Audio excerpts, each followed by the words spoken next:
بسم اللہ الرحمن الرحیم۔ آج کی ویڈیو میں کڈنی فیلئر پہ بات چیت کریں گے۔ یہ دیکھیں گے کہ ہمارے گردے کیوں فیل ہوتے ہیں، کیا وجوہات ہیں جن کی بنا پہ گردے فیل ہوتے ہیں، یا پھر اس کے بعد یہ بھی دیکھیں گے کہ علامات کیا ہوتی ہیں کڈنی فیلئر کا۔ جو پیشنٹ ہوتا ہے، جو مریض ہوتا ہے، اس کی علامات کیا ہوتی ہیں۔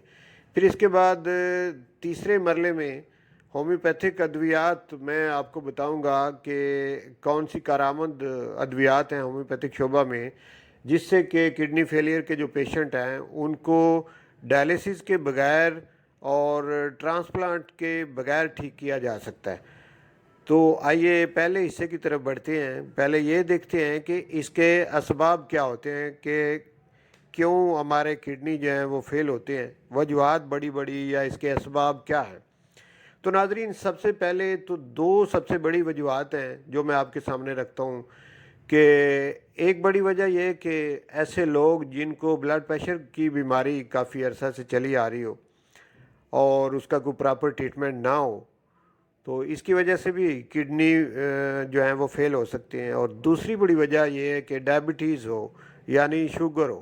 تو یہ دو بڑی وجوہات ہیں، ایک بلڈ پریشر کا ہائی رہنا کافی عرصہ سے، اور دوسرا شوگر میں مبتلا رہنا، یعنی ڈائبیٹک جو پیشنٹ ہیں۔ اس کے علاوہ یہ کہ جو ہارٹ پیشنٹ ہیں، جن کو ہارٹ کے امراض رہتے ہیں، ان کو بھی یہ رسک رہتا ہے کڈنی فیلئر کا۔ اور چوتھی وجہ یہ کہ جن کو لیور ڈیزیز جن کو ہوتی ہیں، جیسے ہیپاٹائٹس بی یا ہیپاٹائٹس سی، جگر کے امراض جن کو ہوتے ہیں۔ تو یہ چار اس کی بڑی وجوہات ہیں۔ میں دوبارہ گنوا دیتا ہوں کہ ایک وجہ بلڈ پریشر ہائی، دوسری وجہ شوگر کا ہائی ہونا، تیسری وجہ یہ کہ ہارٹ کے امراض، اور چوتھی وجہ جگر کے امراض۔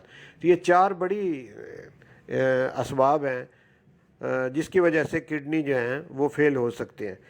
تو یہ ان میں سے کوئی بھی وجہ ہو تو اس کا اپنے وقت پہ بار وقت ٹریٹمنٹ جو ہے وہ کروا لینا چاہیے، اور اس کے لیے مناسب احتیاطی تدابیر جو ہیں وہ بھی اختیار کرنی چاہیے، تاکہ وہ وقت نہ آئے کہ آپ کے گردے جو ہیں وہ فیل ہو جائیں۔ تو اس کے بعد آگے چلتے ہیں کہ علامات کیا ہوتی ہیں کڈنی فیلئر کا۔ جو مریض ہوتا ہے اس کی علامات کیا ہوتی ہیں۔ تو ناظرین، ایک وجہ تو یہ ہوتی ہے کہ پیشاب ایسے لوگوں کو بہت کم آتا ہے۔ گردے اگر ٹھیک نہ ہوں تو پیشاب کی مقدار بہت کم آتی ہے، تو اس کنڈیشن کو لگ یوریا کہا جاتا ہے۔ دوسری علامت یہ ہے کہ چہرہ اور جو جسم ہے اس پہ سوجن ہوتی ہے۔ یہ دوسری بڑی علامت ہوتی ہے جس سے کہ اندازہ لگایا جاتا ہے کہ گردوں میں کوئی نہ کوئی ڈیفیکٹ ہے۔ اس کے بعد سانس میں دقت ہوتی ہے، سانس لینے میں دقت ہوتی ہے، جس کو کہ ڈسنیا بھی کہا جاتا ہے۔ اس کے بعد یہ کہ بھوک کم ہو جاتی ہے، پیشنٹ جو ہوتا ہے اس کو بھوک نہیں لگتی۔ اور پانچویں علامت یہ کہ نوزیا وومٹنگ کی شکایت، یعنی متلی ہونا یا قے ہونا، الٹیاں آنا، یعنی تو یہ پانچویں علامت ہے۔ اس کے بعد اگر آپ اس کے ٹیسٹ کرواتے ہیں تو بلڈ کے اندر یوریا کی مقدار بڑھی ہوئی ہوگی، تو یہ جو چھٹی علامت ہے یہ آپ ٹیسٹ کے ذریعے دیکھ سکتے ہیں۔ اور بلڈ پریشر چیک کریں تو بلڈ پریشر ہائی رہتا ہے ایسے پیشنٹ کا، دل کی کسی نہ کسی بیماری کے اندر لاگ ہوگا، یہ بھی ایک علامت ہوگی۔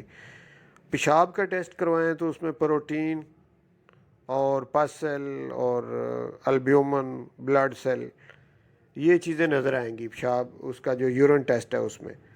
اور ایک اور ٹیسٹ ہوتا ہے کڈنی کے لیے، جی ایف آر، گلومیرولس فلٹریشن ریٹ۔ تو یہ ویسے جو اچھے تندرست لوگ ہوتے ہیں جن کے ایکسیلنٹ یعنی کارکردگی ہوتی ہے گردوں کی، ان کا تو اباب 90 ہوتا ہے۔ اور یہ اگر 30 اور 60 کے درمیان ہو تو پھر بھی نارملی گنا جاتا ہے، لیکن 30 سے نیچے جب آتا ہے تو پھر آپ کو یہ الارم ہوتا ہے کہ کڈنی جو ہیں ان کو کوئی پرابلم ہونا شروع ہو چکی ہے۔ اور جب یہ 15 سے نیچے آئے تو پھر فیلئر کا خطرہ بڑھ جاتا ہے، اور پھر ایلوپیتھک شعبہ جو ہے وہ یہ ٹریٹمنٹ کرتا ہے کہ ڈائلیسس پہ لگا دیتا ہے پیشنٹ کو۔ ڈائلیسس سے جتنی دیر کام چلتا رہے، اس کے بعد پھر جب وہ بھی کام نہ آئے تو پھر کڈنی ٹرانسپلانٹ کے علاوہ کوئی اور چارہ نہیں ہوتا۔ تو